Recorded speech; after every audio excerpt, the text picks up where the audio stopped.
అత్యంత నాటకీయంగా ఫైనలీ ఎట్టకేలకు అందరూ ఎదురు చూస్తున్న విధంగా గోవాలో జానీ మాస్టర్ అరెస్ట్. ఇది వాల్టి తాజా హెడ్లైన్. మరి కాసేపట్లో హైదరాబాద్ని తీసుకురాబోతున్నారు జానీ మాస్టర్ని.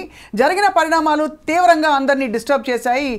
సినిమా ఇండస్ట్రీ పోకళ్ళు మాత్రమే ఇలా ఉన్నాయా, లేక అన్ని పరిశ్రమల్లో మహిళలపై వేధింపులు ఇలాగే కొనసాగుతున్నాయా అని ఈ జరుగుతున్న అంశాలపై మాట్లాడడానికి మనతో పాటు స్టూడియోలో ఉన్నారు అందరికీ సుపరిచిత ఉద్యమకారిణి, యాక్టివిస్ట్, సోషల్ యాక్టివిస్ట్ కృష్ణకుమార్ గారు. నమస్కారం అండి. నమస్తే. ఇప్పుడు ఒకటండి, చిత్ర పరిశ్రమలో వేధింపులు ఉన్నమాట వాస్తవం ఉన్నాయి కాబట్టే ఆ రోజు 2019లో కాస్టింగ్ కౌచ్ విషయం వచ్చినప్పుడు ఒక కమిటీ వేయాలని ఉమెన్ అండ్ ట్రాన్స్జెండర్ సభ్యులందరం కలిసి డిమాండ్ చేశాం. డిమాండ్ చేస్తే వాళ్ళు వేయలేదు చిత్ర పరిశ్రమ. అవును, గవర్నమెంట్ వేయలేదు, చిత్ర పరిశ్రమ వాళ్ళకి అసలు వేసే ఉద్దేశమే లేదు. అయితే అప్పుడు కోర్టులో ఇంటర్వెన్షన్ అయ్యి పిటిషన్ వేసి కమిటీ వేయమని గవర్నమెంట్కి ఆదేశించింది కోర్టు. ఇంత చేస్తే కానీ వీళ్ళు కమిటీ వేయలే. ఆ కమిటీలో అందరు ఉన్నారు, మా జేఏసీ సభ్యులు ఉన్నారు, పోలీసులు ఉన్నారు, గవర్నమెంట్ వాళ్ళు ఉన్నారు, సినిమా వాళ్ళు ఉన్నారు, నేను ఉన్నాను, అందరూ ఉన్నారు కదా. అది కమిటీ తర్వాత సబ్ కమిటీ ఒకటి వేశారు. ఇలాంటి అసలు committee report CS Somesh Kumar గారికి ఇచ్చారు ఆ రోజు. అవును, దాన్ని ఏం చేశారో తెలీదు, కోల్డ్ స్టోరేజ్లో ఎందుకు పెట్టారో తెలీదు. దాన్ని ఏం చెప్పారు మా వాళ్ళు, కమిటీ వాళ్ళు, చూడండి ఇది రిపోర్టు, మీరు కూడా పరిశీలించి దీన్ని పబ్లిక్ డొమైన్లో పెట్టండి అన్నారు. వాళ్ళు కూడా పెడతాము అన్నారు. ఈ రోజు వరకు దాన్ని పబ్లిక్ డొమైన్లో పెట్టలేదు. అసలు ఆ కమిటీ అంత రిపోర్ట్ ఎందుకు రాసింది, అంత కష్టపడి అంతమంది కలిసి? అసలు ఇక్కడ ఏం జరుగుతుందో తెలిస్తే, ఆ కమిటీ రిపోర్ట్ అనేది ఏంటి, ఒక మెడికల్ రిపోర్ట్ లాంటిది. ఇప్పుడు మనం రేడియాలజిస్ట్ హేమా కమిటీ కూడా చూసాం కదండి. హేమా కమిటీలో రకరకాల ఫైండింగ్స్ వచ్చాయి. ఏమైందండి, 10 రోజులు గగ్గోలు పెట్టాము, ఒక్కళ్ళైనా యాక్షన్ చేసుకున్నారా ఒక్కళ్ళ మీదైనా? అది తర్వాత సంగతి అండి. అసలు ముందు కమిటీ రిపోర్ట్ అడుగుతున్నాం. అసలు ఎందుకు బయట పెట్టట్లేదు, ఎవరు ఆపుతున్నారు, దీని వెనకమాల ఉన్నది ఎవరు, అంటే ఎవరి పరువు పోద్దని, ఎవరి విషయాలు బయటకు వస్తాయి అని చెప్పి ఆ రిపోర్ట్ బయట పెట్టట్లేదు. పెట్టాలి కదా. ఇప్పుడు మనం ఏమంటున్నామంటే ఎవరి పరువులో తీయడం కోసం కాదు, ఇక్కడ మనకు కావాల్సింది సినిమా ఇండస్ట్రీలోకి వచ్చే అమ్మాయిల భద్రత గురించే మన కన్సర్న్ అంతా అది, అంతే కదా. మరి ఈ కన్సర్న్ కోసం ఇప్పుడు ఇక్కడ ఈ జరుగుతున్న వేధింపులకు సంబంధించి ఎవరి వైపు నుంచి ఎక్కువ జరుగుతున్నాయి, ఎలా జరుగుతున్నాయి, మరి దీనికి ఫుల్ స్టాప్ పెట్టడం ఎట్లా, జాగ్రత్తలు తీసుకోవడం ఎట్లా? 24 క్రాఫ్ట్స్లో జరుగుతున్నాయని ఫైండింగ్స్ వచ్చాయండి. అవును, ఈ 24 క్రాఫ్ట్స్లో ఏ విధమైన జాగ్రత్తలు తీసుకోవాలి? ఇప్పుడు వీళ్ళు తెలివిగా ఏమన్నారంటే లైంగిక వేధింపులకి నిరోధక చట్టం ప్రకారం మీరు ఐసీసీలు వెయ్యాలి కదా అని అడిగాం మేము. అడిగితే వీళ్ళు ఏమన్నారు, అసలు ఇది ఒక ఆఫీస్ లాగా ఉండదు కదండి అంటే, ఆఫీస్ లాగా ఉండక్కర్లేదు. అవును, కానీ ప్రతి సినిమాకి ఒక ఐసీసీ వేసారనుకోండి, ఈ సినిమా మొదలయ్యి కొబ్బరికాయ కొట్టిన రోజున ఐసీసీ వేసారనుకోండి, గుమ్మడికాయ కొట్టే రోజుకి ఈ లోపు ఏమి అయినాయో తేలుతాయి కదా.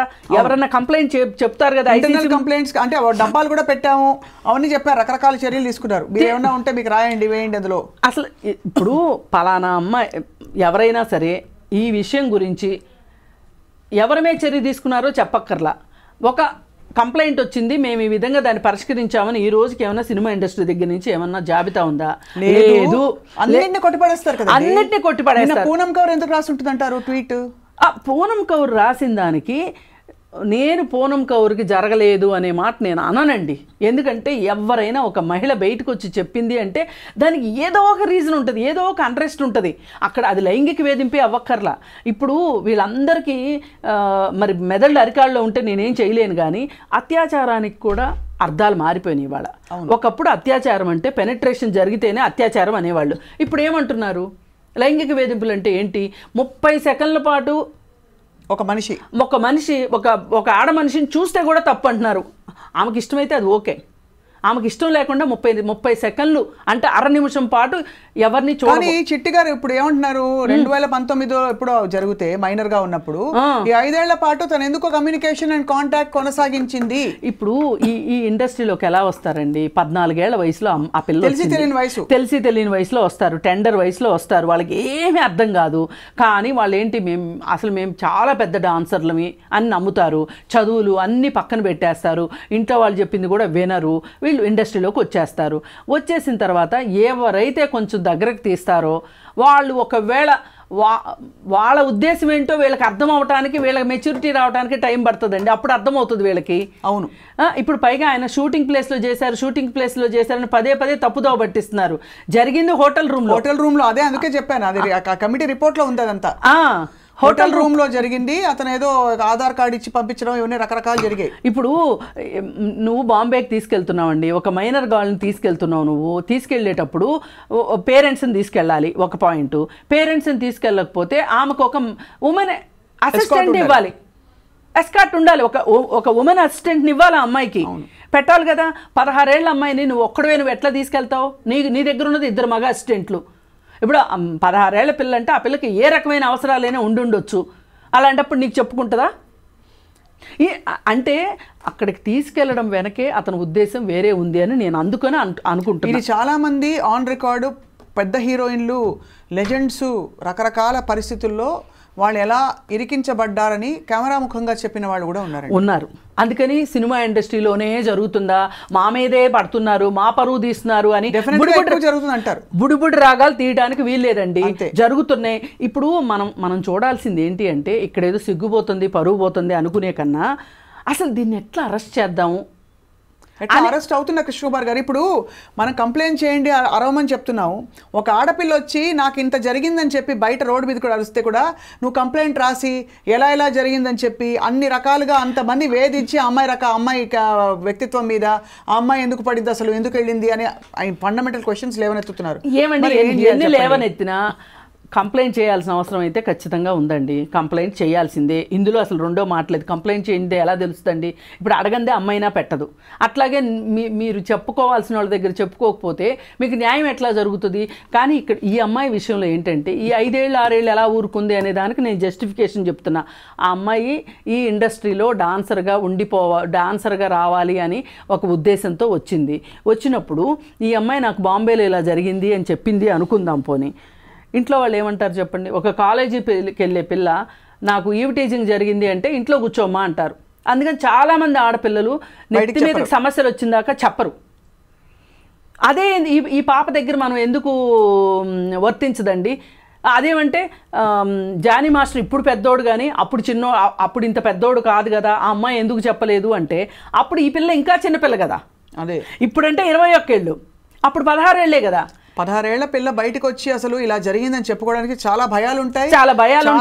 పైగా ఇంకొకటి ఏంటంటే, నిన్న మా సంధ్య కూడా చెప్పారు, ఆవిడే దగ్గరగా తీసుకొని ఉమెన్ కమిషన్ దగ్గరికి వెళ్ళారు.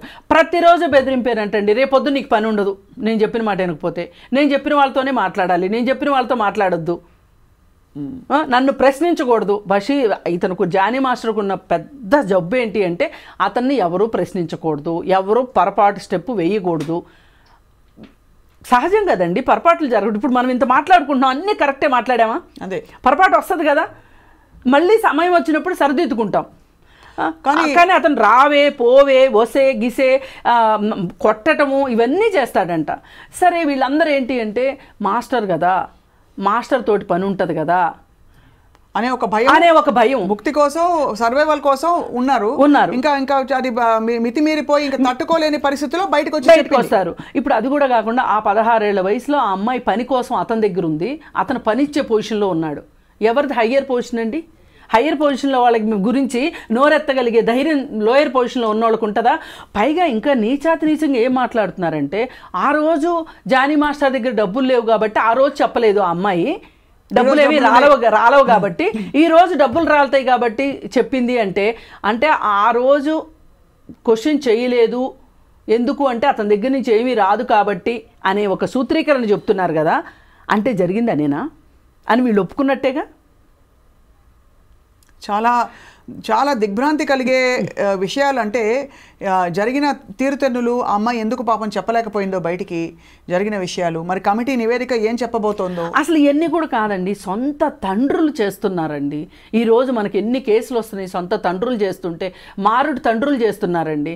అసలు సొంత భార్య ఎలా చెప్తుంది తన భర్తను పెళ్లి చేసుకోమని అని అడుగుతున్నారు కొంతమంది. కానీ ఇదే సినిమా ఇండస్ట్రీలో ఒక హీరోయిన్ తన భర్త కోసం అమ్మాయిల్ని జూనియర్ ఆర్టిస్టులని కారులు ఎక్కించుకెళ్ళేదని, అమీర్పేట హాస్టల్ నుంచి అమ్మాయిల్ని ఎక్కించుకుని వెళ్ళేది అనేది ఒక ఆరోపణ ఉంది. ఒక అమ్మాయి అబద్ధం చెప్తుంది, ఇద్దరు అమ్మాయిలు అబద్ధాలు చెప్తారు. సొంత భర్త కోసం ఇలా చెయ్యరు అనేది ఎక్కడా లేదండి. వాళ్ళకి ఏది అవసరం అనిపిస్తే అది చేస్తారు. ఇప్పుడు ఆమె మా ఆయన మంచోడే అని గుండెలు బాదుకుంటుందండి. ఆవిడ అలా గుండెలు బాదుకోక అవునండి మా ఆయనే చేశాడు పట్టుకెళ్ళండి అని చెప్తుందా? ఇప్పుడు మొన్ననే కదా నిజాంపేటలో ఏది ప్రామాణికం అవుతుంది చెప్పండి కృష్ణకుమార్ గారు ఫైనలీ? ఎందుకంటే ఇక్కడ మీరు అంటున్నదన్నీ చాలా సబబుగా చాలా కరెక్ట్గా మాట్లాడుతున్నారు. అయితే రేపటి రోజున ఇది శిక్షార్హమా కాదా అని చెప్పడానికి? ఇది ఖచ్చితంగా శిక్షార్హమేనండి. నిరూపణ అవ్వచ్చు అవ్వకపోవచ్చు, అది వేరే విషయం. నిరూపణ కూడా ఆమె 40 పేజీల ఆధారాలు సమర్పించింది, కంప్లైంట్లో ఉన్నాయి అని అంటే ఏ ఒక్కటైనా దొరకకుండా పోదండి. డాట్స్ మనము మనస్ఫూర్తిగా నిష్పక్షపాతంగా నాన్ జడ్జిమెంటల్గా డాట్స్ కనుక ఫిల్ చేస్తే జానీ మాస్టర్ చేశాడు అనేది తెలుస్తుంది. రైట్. అయితే ఇప్పుడు 16 సంవత్సరాల వయసులో చేశాడు కాబట్టి అది పోక్సో కేసు పెట్టాలి అని చెప్పి నేను మొదటిసారిగా మాట్లాడా. వీళ్ళందరూ ఏంటంటే అసలు వయసు చెప్పడానికి ఎవరు ఇష్టపడలా అవును మొదటి రోజు. కానీ ఈ అమ్మాయి 14 ఏళ్ల వయసులో డీలోకి వచ్చింది. ఆ తర్వాత 2 సంవత్సరాలకి ఇతనే కబురు పెట్టాడు మా టీంలోకి రమ్మని చెప్పి. అంటే అప్పుడు అమ్మాయికి 16 ఏళ్ళు. 2019 సంవత్సరంలో ఆ అమ్మాయికి 16 ఏళ్ళు ఉంటేనే ఇప్పుడు 21 ఏళ్ళు ఉంటాయి. ఈ లెక్కను నేను అతని మీద పోక్సో కేసు పెట్టాలి అని చెప్పి అనిన తర్వాత ఫస్ట్ రోజు వాళ్ళు పోక్సో పెట్టలా స్టేషన్ వాళ్ళు, కానీ తర్వాత పోక్సో పెట్టారు. సరే ఇప్పుడు దానికి ఏం చెప్తారు సమాధానం? పోక్సో కేసు ఎప్పుడైనా జీవితంలో చెప్పొచ్చండి, ఏ వేధింపులకైనా. మీరు చూడండి హాలీవుడ్లో ఒక 65-70 సంవత్సరాల డైరెక్టర్ మీద ఒక 45 సంవత్సరాల హీరోయిన్ కేసు పెట్టింది మీటూ ఉద్యమం. అప్పుడు గుర్తుందా? ఇప్పుడు అక్బర్ అని ఒక జర్నలిస్ట్ మీద కేసు పెట్టలేదా? ఎంజే అక్బర్ మీద, నానా పటేకర్ మీద పెట్టలేదా? ఎప్పటి వేధింపులు అవి? ఇప్పుడు మన చిన్మయి శ్రీపాద్ చెప్పలేదా? తన చిన్నప్పుడు జరిగింది చెప్పలేదా? అవును. ఆమె జీవితం ఎంత నాశనం చేశారు వీళ్ళందరూ కలిసి. ఆమె కెరీర్ లేకుండా చేశారు కదా. ఇప్పుడు అందుకే ఇప్పుడు మన రాధిక ఏం చెప్పారు? నా క్యారవాన్లో సీక్రెట్ కెమెరాలు పెట్టారు, అది నేను చెప్పదలుచుకోలేదు. ఎందుకు అంటే దాన్ని కంప్లైంట్ ఇవ్వదలుచుకోలేదు, ఎందుకంటే నేను ట్రబుల్ మేకర్ అనే ముద్ర పట్టడం నాకు ఇష్టం లేదు అంది. అంటే ఒక ట్రబుల్ మేకర్ అనే ముద్ర పడింది అంటే వాళ్ళకి అవకాశాలు రావండి. ఇక ఆ రోజుతో వాళ్ళ కెరీర్ కట్ ఆఫ్ అనుకుంటేనే నోరెత్తాలి. అన్నీ తెలుసు. ఇప్పుడు ఎవరెవరికో వకాల్తాలు పుచ్చుకుంటున్నారని ఆయన మాట్లాడుతున్నారు కదా. ఫస్ట్ ఈయనే వకాల్తా పుచ్చుకున్నాడని నా నమ్మకం. అందుకే ఇలా మాట్లాడుతున్నారని నేను అంటాను. ఆయన ఏమన్నా అనుకోనివ్వండి, ఆయన అయితే జానీ మాస్టర్ వైపు వకాల్తా పుచ్చుకున్నాడు. జానీ మాస్టర్ వైపు వకాల్తా పుచ్చుకోవడానికి ఆయనకున్న కారణాలు ఏంటో నేను చెప్పాల్సిన అవసరం లేదు. ఆయన చెప్పినంత ఇదిగా ఒక రాష్ట్రం నుంచి ఇంకో రాష్ట్రానికి లింకులు కలిపేంత తెలివితేటలైతే అంత మేధావినైతే నేను కాదండి. కానీ ఈయన జానీ మాస్టర్ని వెనకేసుకు రావటం వెనకమాల ఇక్కడ హైదరాబాద్లో ఉన్న సీనియర్ సినిమా యాక్టర్లు ప్రోద్బలం అయితే ఖచ్చితంగా ఉంది. ఒకటండి, మన అమ్మాయికి జరిగితే మనకు తెలుస్తుంది, మనకు జరిగితే మనకు తెలుస్తుంది. ఎవరమ్మ చచ్చిపోతే వాళ్ళు ఏడుస్తారండి, పక్కోళ్ళు ఎందుకు ఏడుస్తారు చెప్పండి? చాలా దురదృష్టం అండి. ఆ అమ్మాయిని అసలు డబ్బుల కోసం కేసు పెట్టింది అని అనడం అనేది నాకు చాలా బాగుంది. కృష్ణకుమార్ గారు ఉన్న మాట చెప్తున్నాను. ఏ ఆడపిల్ల, ఏ మహిళ, ఏ స్త్రీ బయటికి వెళ్ళి ఏం మాట్లాడినా 100 మంది 100 రకాల బురదలు వేస్తారు. మళ్ళీ అక్కడ కూడా ఈ పోరాటం ఓవైపు జరిగిన విషయానికి ఈ కొత్త పోరాటాలు పోరాడలేక రేపటి నుంచి ఉపాధి ఉండదండి వాళ్ళకి. అదే కొత్త ఏమంటారు తెలుసా? అల్లు అర్జున్ ముందుకు రావడం చాలా గొప్ప విషయం. అది ఏమంటారండి? ఇప్పుడు ఒకటండి, అల్లు అర్జున్ బయటకు వచ్చినప్పుడు అల్లు అర్జున్కి కావాల్సిన మేల్ పర్సన్స్ ఇట్లాంటివి చేసినప్పుడు కూడా అతను బయటికి రావాలి. ఎవరైనా సరే ఇప్పుడు బాధితుల పక్షాన ఉండాలండి. నిందితుల పక్షాన ఉండటం పెద్ద గొప్ప కాదు. బాధితుల పక్షాన ఉండాలి. బాధితులు గొంతుకు మన గొంతుకు కావాలి, అప్పుడే వాళ్ళకి న్యాయం జరుగుతుంది. ఇప్పుడు నేను సినిమా ఇండస్ట్రీని కూడా కోరుకునేది ఏంటంటే నిష్పక్షపాతంగా ఈ రోజుకైనా ఆ నివేదికను బయటికి తీయండి, దుమ్ము దులపండి, చూడండి అసలు ఎక్కడే ఉందో తెలుసుకోండి. ఇదేదో మేడిపండు మెరుస్తుంది అనుకోవటం కాదు. పట్టు విప్పి చూడండి, పురుగులు ఎన్ని ఉన్నాయో, మంచి ఉందో చెడే ఉందో చూడండి. ఇప్పుడు వీళ్ళకి ఆడిషన్స్ దగ్గర నుంచి మొదలైపోద్దండి వీళ్ళ మీద దోపిడీ. అయిపోయిన తర్వాత వాళ్ళకి వేషం ఇచ్చిన దగ్గర, వాళ్ళకి రెమ్యూనరేషన్ ఫిక్స్ చేసిన దగ్గర, ఫిక్స్ అయిన రెమ్యూనరేషన్ తిరిగి ఇచ్చే దగ్గర, మళ్ళీ ఇంకో సినిమా తీసుకునే దగ్గర 5 చోట్ల వేధింపులు జరుగుతున్నాయి వాళ్ళ మీద. మరి ఇలాంటి ఇంకా గమ్మత్తు మగవాళ్ళ మీద కూడా వేధింపులు జరుగుతున్నాయి. నేనేం కేవలం ఆడవాళ్ళకే జరుగుతున్నాయి నేను అంటే బలహీనులు బలవంతులు ఇక్కడ అంతే మైట్ ఈస్ రైట్ ఎక్కువగా మనకి ఆడవాళ్ళ బలహీనుల పొజిషన్ లో కనిపిస్తున్నారు కాబట్టి అంత అభ్యున్నతి అంత సమానత్వం లేదు కాబట్టి మనం ఇవిలా మాట్లాడాల్సి వస్తుంది. కృష్ణకుమార్ గారు ఖచ్చితంగా మీరు అన్న పాయింట్ రైటేనండి. ఇది నిష్పక్షపాతంగా మనసు పెట్టి దీన్ని పరిశీలించి సత్వర న్యాయం చేయాలి బాధితులకి. అలాగే ఇవ్వవలసిన సందేశం కూడా పప్పులు ఉడకవు, ఇంకా ఎటువంటి ఇబ్బందులు వచ్చినా కూడా పోరాడడం మన ధర్మం, మన బాధ్యత అని చెప్పి ఆ మెసేజ్ని స్పష్టంగా ఇవ్వాలండి. Thank you so much ma'am, చాలా మనసు పెట్టి మాట్లాడారు. ధన్యవాదాలు. నమస్కారం అండి.